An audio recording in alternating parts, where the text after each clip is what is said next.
Bonjour à toutes et à tous. Aujourd'hui, je reviens avec un épisode un peu particulier qui est, alors pas du tout dans j'apprends la bijouterie, mais plutôt pas non plus dans je suis dans le marketing pur et dur. C'est un peu une vidéo hybride si vous voulez. C'est un peu la première du genre que je fais. J'ai pas vraiment de notes. Enfin, j'ai une idée un petit peu de ce que j'ai envie d'aborder avec vous aujourd'hui. Je tiens à dire déjà en préambule que, encore une fois, tout ce que je dis, comme tout ce que je dis sur ma chaîne, c'est issu de mes propres raisonnements, de mes propres expériences et de ma vision en fait des choses. C'est absolument pas une vérité universelle. C'est un peu ce que je ressens moi du climat actuel et de ce que je peux voir aussi autour de moi. Mais encore une fois, libre à vous de prendre ce qui vous parle dans cette vidéo, d'adhérer ou non à certaines idées que je pourrais voilà donner ici. Mais voilà, je suis pas la reine du marketing, loin de là. Je suis pas CEO d'une entreprise multinationale qui fait des millions d'euros par an. J'ai jamais fait d'école de marketing ou de commerce. Donc voilà, vous avez le point de vue d'une nana qui fait juste des bijoux et qui essaye tant bien que mal de lancer sa marque et de faire découvrir son univers aux gens et d'avoir un petit peu cette vie d'entrepreneuse où je peux travailler à mon rythme et en gros et faire des choses qui m'intéressent. Donc aujourd'hui, je voulais un peu vous parler, comme ça sera sûrement dans le titre de la vidéo, là je l'ai pas encore noté, mais on verra qu'est-ce que je vais choisir. Mais si tu as cliqué, c'est que tu as un petit peu envie de savoir, peut-être que tu as envie de créer ta marque, que tu es peut-être dans le milieu de la bijouterie ou dans le milieu justement du marketing, dans la sphère bijoux et mode. Et voilà, tout ce que je voulais ce dont je voulais vous faire part je sais même pas comment énoncer le sujet tellement c'est vaste en fait, mais je vais essayer de faire comme un entonnoir et de ramener ça à la bijouterie pure et dure. Ce qui m'a donné envie de faire cette vidéo de ce dimanche, c'est en fait de remarquer de façon assez flagrante sur les réseaux sociaux qu'énormément de marques, de petites marques françaises, que ça soit en mode ou en bijoux plutôt fantasy, ferment, mettent la clé sous la porte. J'ai trouvé ça assez flagrant en fait, et je me suis demandé du coup pourquoi? En fait, tout simplement, pourquoi autant de gens jetaient l'éponge, en tout cas dans le secteur créatif français? À ça, j'ai trouvé trois grands axes principaux qui me sont un peu venus comme quelque chose de plutôt logique. Donc, qu'est-ce qui pourrait expliquer que les petites marques ne survivent pas? Déjà, faut savoir que je crois que l'INSEE a fait des recherches et des sondages. Les gens qui se lancent en auto-entreprise, alors désolé, c'est la partie pas fun de la vidéo où on met un petit peu, on plante un peu le décor, mais apparemment j'avais vu une youtubeuse qui parlait de ça et qui disait que l'INSEE avait fait des sondages et les auto-entrepreneurs qui se lancent généralement sous, je sais plus si c'est 3 ou 5 ans d'activité, il y a 60% qui mettent la clé sous la porte avant les 5 ans ou les 3 ans d'activité. Je crois que c'est 3, 5 ans, ça me paraît énorme. Mais peut-être que je me trompe, je me souviens plus. Donc déjà, ça veut dire potentiellement qu'un auto-entrepreneur qui se lance aujourd'hui va potentiellement et peut-être fermer d'ici 3 ans. Donc déjà, ça plante un peu le décor de la difficulté pas de se lancer finalement, mais de maintenir en étant à son compte ou même en entreprise en fonction du statut qu'on choisit, mais de maintenir le truc en fait, de maintenir l'entreprise à flot. D'autre part, en plus de la difficulté de se lancer, parce que c'est économiquement beaucoup plus, j'ai l'impression, challengeant à l'heure actuelle que ça aurait pu l'être peut-être il y a 10-15 ans, il y a la notion de, économiquement, on est dans une phase qui est hyper instable. En fait, on ne sait pas vraiment de quoi demain va être. On nous saupoudre un peu des conflits et des guerres mondiales à venir dans les médias, donc on ne sait pas vraiment à quelle sauce on va être mangé, mais on est dans un climat qui est quand même, on va pas se mentir, un peu anxiogène. Donc les gens, en tant qu'acheteurs et consommateurs, je pense, dépensent moins qu'avant, ou en tout cas vont moins aller faire des dépenses de type loisirs, et notamment, si on revient à notre propos, dans la bijouterie et même la mode, ils vont peut-être moins facilement lâcher, je sais pas, 200 € pour un bijou qu'il y a 15 ans par exemple. Parce que le coût de la vie a augmenté, les salaires ne suivent pas vraiment la plupart du temps. Donc en fait, l'écart du j'ai assez pour non seulement vivre, mais en plus me faire plaisir, en tout cas au niveau je pense de la classe moyenne, ça diminue de plus en plus, et je parle même pas des gens qui sont en précarité où là ils ont vraiment des besoins beaucoup plus vitaux à remplir. Donc les gens ont moins d'oseille, On a plus envie d'économiser même si on aurait de l'argent parce que on a peut-être peur pour l'avenir ou on sait pas trop de quoi demain est fait, donc on veut mettre de côté. On veut viser peut-être des marques ou des valeurs plus refuges. Peut-être que quelqu'un va plus facilement lâcher 500 balles pour acheter une pièce en or que finalement un bijou créateur. Et ou tout simplement aller dans une maison haute joaillerie s'il a le budget pour pouvoir acheter quelque chose qui selon lui aura plus de valeur, même si en soi le matériau et la manufacture ne valent pas énormément, mais vu que c'est la marque, en fait on gonfle le prix. Donc il y a ces facteurs-là qui rentrent en jeu. Pour moi, il y a un deuxième facteur clé, c'est évident, je suis obligée de vous en parler parce que je me rends compte que c'est ça qui a tué beaucoup de commerces, en fait, notamment au niveau créatif et artisanat. Et notamment la bijouterie est très impactée par ça, c'est le marché chinois, comme les sites qui sont plus à nommer comme Shein et Temu, je pense que vous devez en avoir entendu parler, ou Alibaba Express, ce genre de trucs, qui peuvent à moindre coût faire produire en beaucoup plus grosse quantité, avec beaucoup moins probablement de charges fiscales et de trucs en Chine qu'ici, et qui en fait inondent le marché français et je pense même voilà occidental de choses à bas prix qui peuvent faire en plus grosse quantité. Donc les gens sont en train, j'ai l'impression que c'est en train de complètement réformer la façon dont on pense en tant que consommateur. Alors moi je vous l'ai déjà dit, mais je suis pas du genre à vous proposer la plupart du temps des produits qui sont voilà commandés sur AliExpress ou Temu, ces trucs-là, parce que je sais pas, moi j'ai pas trop confiance, c'est mon côté un peu à l'ancienne, je préfère des sites français, peut-être qu'ils achètent aussi chez les Chinois, hein, faut pas se mentir, faut pas se leurrer, mais je sais pas, moi le rapport de je sais que je peux faire des retours, je sais que je peux avoir quelqu'un en ligne qui va m'aiguiller, m'aider ou répondre à mon problème si j'ai un souci, je trouve ça plus rassurant que d'aller au bout de la planète. Mais peut-être que c'est finalement assez bête parce que la plupart des choses viennent de là-bas. Mais nous, encore si on en revient à l'entrepreneuriat et surtout à la création de bijoux, notamment ce qui sont les plus impactés, je pense que les gens qui ont plus pris, là, qui s'en sont le plus mangés, c'est les petites marques de créateurs de bijoux fantasy qui font du coup, qui travaillent avec des métaux moins nobles, entre guillemets, qui font plutôt du laiton plaqué or ou du bronze ou des choses comme ça. Et c'est-à-dire qu'on peut pas rivaliser avec le monopole et le marché chinois qui peut faire la même chose que nous. En fait, c'est pour ça qu'il y a aussi beaucoup d'histoires de plagiat, de contrefaçon, parce que ça, je trouve que c'est important de le mentionner. J'avais entendu dire que maintenant, Cartier ont des modèles phares, notamment le clou, juste un clou de Cartier, pour celles et ceux qui voient de quoi je parle, ou je crois que ça s'appelle Love, le bracelet Love, que je trouve très joli, où on peut le nouer avec, en fait, on le ferme avec un tournevis. Et je crois qu'ils ne veulent plus authentifier, ils ne prennent plus le risque d'authentifier si tu viens maintenant avec un bracelet, par exemple le Love. Ils ne veulent plus faire d'authentification parce que les Chinois arrivent à faire des contrefaçons tellement bien faites qu'ils ne peuvent même plus savoir si ça vient de leur atelier. Alors je me suis dit quand même qu'il doit y avoir des numéros de série, des suivis quoi, pour chaque modèle, je sais pas. Mais en tout cas, on est dans un monde où en fait on est face à un espèce de mur invisible où de toute façon on peut pas rivaliser avec des usines qui peuvent produire des quantités pharaoniques de pièces, de bijoux en fait par jour et qui en plus, comme tout est à bas coût, peuvent tout envoyer à moindre frais aussi. Donc là, le deuxième facteur, en plus de l'économie un peu instable où je pense que les gens veulent plus garder leur argent parce qu'ils ont peur, il y a l'aspect aussi où maintenant les entreprises chinoises peuvent faire du fantasy et en fait peut-être aussi font déjà et fournissent déjà des marques fantasy établies. Alors je sais pas, hein, je veux pas faire de, je ne pointe pas du doigt, c'est une spéculation on va dire, mais je pense que ça a aussi eu un effet un peu finalement à double tranchant, c'est-à-dire que les gens maintenant dévaluent tout produit qui pourrait potentiellement avoir été fabriqué en Chine ou qui fait un peu AliExpress quoi ou Temu.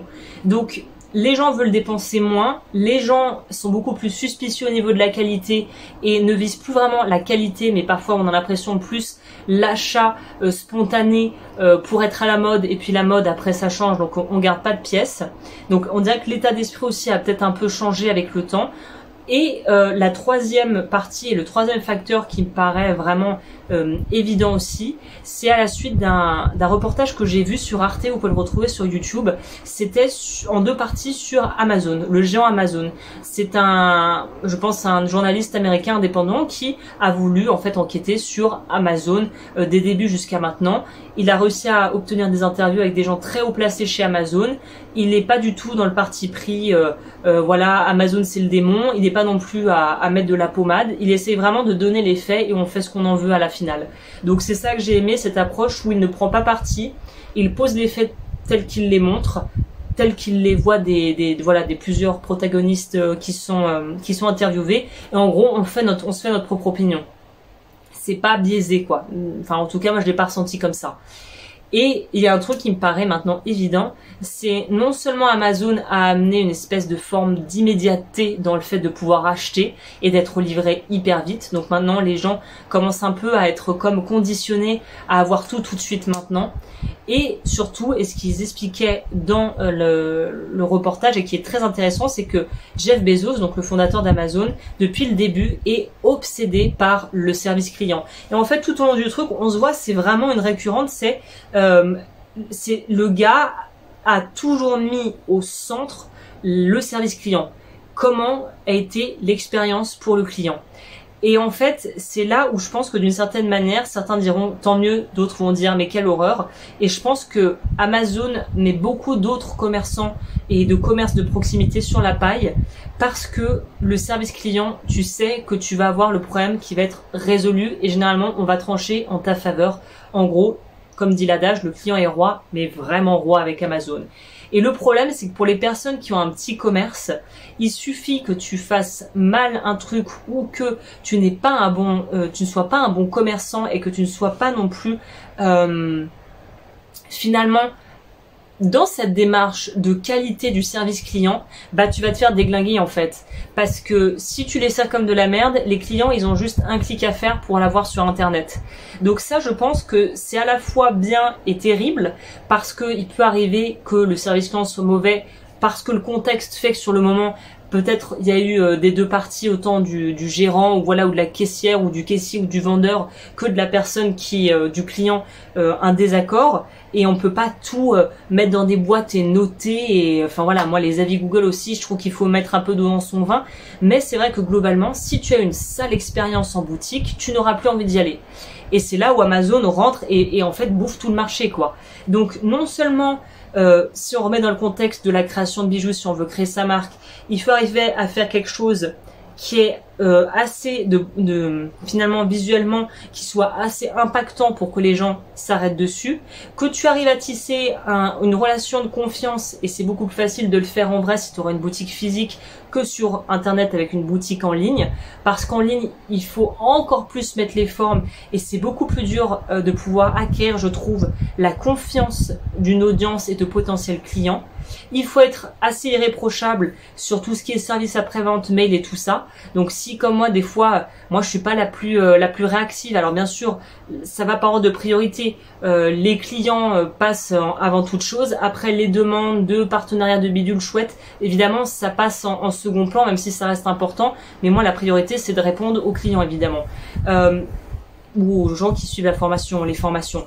Donc il y a vraiment cette notion de il faut pouvoir être alerte, il faut être disponible sans avoir l'impression d'être un esclave et esclave du système parce qu'on n'est pas des machines et que voilà, on n'a pas forcément envie de répondre à des mails clients le dimanche à 14h, tu vois. Mais il y a un truc où il y a une espèce d'exigence qui est mise en place. Donc il faut non seulement être bon vendeur, bon créateur, bon gérant, en gros bon businessman. Donc c'est beaucoup de casquettes qui sont à avoir quand on a son entreprise et d'autant plus quand on a une entreprise et un business qui est en ligne en fait, qui est sur internet. Donc il y a beaucoup de facteurs, il y en a peut-être d'autres, là c'était vraiment les plus évidents que je vous mets en lumière, mais en gros, et ça m'en vient à la deuxième partie, parce que je l'ai pas dit dans l'introduction, parce qu'on s'en fout en vrai dans le fond. Mais moi, au vu de tout ça, j'ai décidé de prendre un parti pris assez clair et tranché. Je me suis dit, Oula, alors Agnès, si le bijou fantasy, s'ils se font tous éclater et que le genre de clientèle finalement qui achète ce genre de bijoux fantasy va plutôt avoir tendance à aller peut-être sur Shein ou Temu, laisse tomber les bijoux fantasy. Donc j'ai jamais été dans le fantasy pur et dur, mais c'est vrai qu'il m'est arrivé moi-même de porter du laiton, de travailler du laiton, de travailler le bronze. Donc je me suis dit, il faut aussi que ta marque, ce que tu représentes, soit gage de confiance et de qualité. Et je me suis dit qu'aussi, au vu de la période dans laquelle on est, c'est bien aussi d'arriver à se différencier, à se démarquer, de par aussi peut-être un aspect culturel tout simplement. Donc moi, j'ai pris un parti pris assez finalement direct et sans appel. Je me suis dit, écoute Agnès, vaut mieux miser sur l'originalité et aussi le fait que tu aies plusieurs cultures et que tu sois franco-vietnamienne, parce que pour celles et ceux qui ne sauraient pas, je l'ai déjà dit, je suis très ouverte là-dessus, j'ai vécu au Vietnam, mon père est franco-vietnamien, donc voilà, la culture vietnamienne est quand même un truc que j'ai en moi, même si je suis française et que je me considère française avant tout, mais j'ai une partie de la famille qui vit là-bas, donc c'est un héritage culturel que j'ai voulu utiliser à mon avantage et c'est pour ça que j'ai changé mon nom de marque. Donc Agnès Phuong. Phuong, c'est vraiment le nom de ma grand-mère. Là en plus j'ai vraiment pris un truc, voilà, Phuong c'est l'équivalent des Durand chez les Français. Hein. Donc c'est pas au Vietnam tu dis que tu t'appelles Phuong, tu vas pas sortir du lot. Mais je me suis dit en me positionnant sur le marché sur lequel moi je suis, c'est-à-dire francophone et potentiellement anglo-saxon ou américain, enfin Amérique du Nord, Phuong ça peut être osé parce qu'il y a des gens justement qui n'ont pas envie d'avoir quelque chose avec une connotation vietnamienne ou asiatique. Voilà, après voilà, si ces gens voilà, ça leur parle pas, il y a aucun souci, mais je me suis dit il faut prendre le risque de pouvoir être soi et de pouvoir en gros se différencier. Donc je me suis dit déjà prendre et complètement embrasser mon héritage vietnamien et peut-être aussi dans les futures collections. Banco, on y va. Là quelque part, je personnifie beaucoup plus et j'incarne beaucoup plus ce que je vends. L'autre chose dont j'ai pris conscience, c'est que comme je vous le disais, faire du fantasy, et c'était mon approche principale, je me suis dit, écoute Agnès, si le niveau de vie est plus cher, si les gens ont beaucoup moins de moyens et que en gros tu veux toucher un beaucoup plus large panel de gens, fais des bijoux plus accessibles. Et plus accessible voulait dire potentiellement du plaqué, du laiton, du plaqué. Et je me dis, au vu de ce que je vois du marché actuel, je me suis dit surtout pas. Donc j'ai décidé de repartir sur des matériaux vraiment beaucoup plus, on va dire, nobles et d'avoir une gamme de prix qui soit en gros dans ce que moi j'estime être le bon prix pour les bijoux que je vais produire. J'ai laissé tomber complètement l'idée de vouloir faire au niveau de plutôt du côté visuel, marketing, réseaux sociaux. Je pense qu'on est dans une ère où si tu te lances ou que tu as ta petite entreprise et que tu as ton petit atelier en gros et que tu fais ton truc dans ton coin, moi je pense on va arriver bientôt. Je pense que dans pas longtemps, alors peut-être que je me plante complètement, je pense qu'il va y avoir un vrai regain d'intérêt pour tout ce qui est déjà activité manuelle, tous les travaux manuels qu'on avait tendance un petit peu à dénigrer vont revenir en force parce que le ChatGPT va, à mon avis, éradiquer, va faire une purge totale. Tous les métiers intellectuels à haute étude, on n'aura plus besoin d'eux. C'est-à-dire que ChatGPT, je pense, tout ce qui est secrétariat va disparaître. L'avocaterie, je pense que peut-être que dans quelques dizaines d'années, si on aura plus, ça sera des machines qui feront les procès, j'en sais rien. Médecin, on voit que maintenant il y a des robots qui peuvent opérer, faire des opérations. Donc je pense que les chirurgiens, ciao. Tout ce qui est en lien avec comptable, machin bidule, ça sera entre guillemets géré par des machines. Enfin, faut être réaliste. Le monde vers lequel on va, si on décide de choisir l'IA et d'aller dans cette direction, tout ce que les machines pourront faire mieux que nous, les métiers en lien avec ça vont disparaître. Donc pour moi, le manuel, à mon avis, alors je sais pas si ce sera notre génération, mais les travaux manuels vont revenir en force parce que la machine, elle pourra jamais donner une âme. Enfin moi, c'est mon ressenti. Elle pourra jamais créer un objet qui a une âme, qui a ce petit je ne sais quoi justement que la machine n'aura jamais, qui est la conscience, on peut dire, je sais pas, une essence, une âme. Et c'est pour ça que je me dis, moi qui désespérais, qui me disais putain c'est dur quand même l'artisanat, et ben je me dis qu'en fait peut-être qu'on a une opportunité en or si on a envie de créer, de faire valoir notre savoir-faire, le fait que ça soit fait dans le pays où on vit et de pouvoir redynamiser peut-être de façon lente, et ça aura peut-être très peu d'impact, mais l'artisanat en fait local. Donc autant que ça soit dans une ville, peut-être si vous avez une ville où il y a des touristes et vous décidez d'implanter votre boutique, autant sur internet en faisant savoir-faire, voilà, en faisant valoir votre savoir-faire, le savoir-faire français ou de n'importe quel autre pays, hein. Mais je me dis, justement, faut surfer sur la vague. Si tout est en train de se casser la gueule parce que le Made in China fait en moule en grande quantité, les gens en ont ras le bol, ou au contraire sont dans le vortex et n'achètent que des merdes à 4 euros faites par des petits Pakistanais ou par des petits Bangladeshais dans des conditions déplorables, en fait c'est leur choix. Mais c'est pas les gens qu'on vise. Enfin, en tout cas, moi c'est pas les gens que je vise. Donc là, c'est posé naturellement à moi l'idée de swifter, quitte à ce que ça soit pas parfait, que les vidéos puissent être pas trop léchées, que mon atelier soit pas le truc top nu, parce qu'en fait, le parfait, propre, clean, je crois que les gens en ont aussi ras-le-bol de ce truc-là, de tout qui est tout propre, tout blanc, tout aseptisé, tout hôpital, en fait, hein. Je crois que les gens en ont marre de ça, donc c'est aussi une façon de pouvoir se renouveler, de prendre le train en marche. Et la dernière chose que je pourrais conseiller, enfin pour les personnes qui voudraient faire peut-être du plus haut de gamme, parce que j'y ai pensé aussi, moi le gros problème principal que je vois avec le haut de gamme, alors je sais que j'ai une consoeur, enfin une créatrice qui elle a jamais eu de soucis et qui ne travaille qu'avec de l'or et des pierres précieuses, mais je dois vous avouer que moi je travaille des métaux précieux quand je sais que je vais donner au client direct, tu vois, ou que voilà c'est dans le secteur, mais l'idée d'envoyer des bijoux qui fassent plus de 3000, 5000 balles par voie postale, moi ça m'angoisse trop. Et je me suis dit en fait, ma paix vaut plus que voilà des bijoux hors de prix. Alors certes, si tu les vends, bah génial, mais ma tranquillité d'esprit pour l'instant, j'en suis pas au stade de vouloir vraiment produire des bijoux en or déjà qui seraient très onéreux. Et moi ça me bloque encore, alors peut-être que n'hésitez pas à me dire dans les commentaires, moi ça me bloque encore l'idée de devoir envoyer des trucs même si c'est suivi, il y a des assurances et tout ce que tu veux. L'idée de trucs vraiment haut de gamme, pour moi c'est plutôt en boutique, mais il y en a qui arrivent très bien à vendre leurs trucs en ligne, donc je pense que c'est que moi mes petits blocages perso.